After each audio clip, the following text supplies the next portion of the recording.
За прв пат по 7 изборни циклуси, црно-белата слика со општинските совети е избришена, па регионот се ослободи од еднопартиската монотонија која периодично ја креираа и двете партии.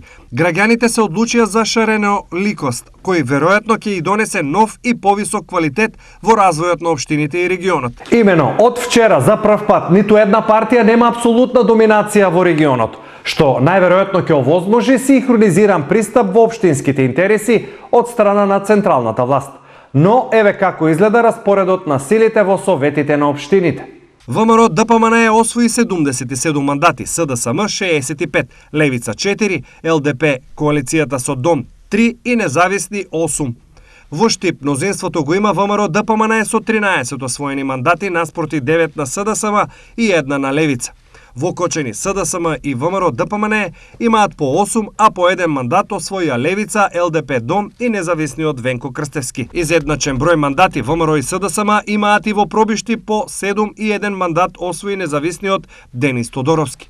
Во Македонска Каменица по 4 мандати имаат ВМРО и СДСМ, а 3 мандати освоија две независни листи. СДСМ во Делчево има 8 мандати, ВМРО 6 и 1 Левица. Во Берово СДСМ пополни 8 советнички места, а ВМРО 7. Виница е со доминантен број советници од ВМРО 8, СДСМ има 6 и ЛДП Дом 1. ВМРО е неприкосновен во Карбинци со освоени 6 советници, наспроти 3 на СДСМ. Распоредот на силите во Зрновци е 5 за ВМРО, 3 за СДСМ и 1 за ЛДП Дом. За Пехчево ќе одлучуваат 5 советници од ВМРО, 4 од СДСМ и 2 од независните. Во Свети Николе ВМРО има 8 советници, СДСМ 5, Левица 1 и 1 независен.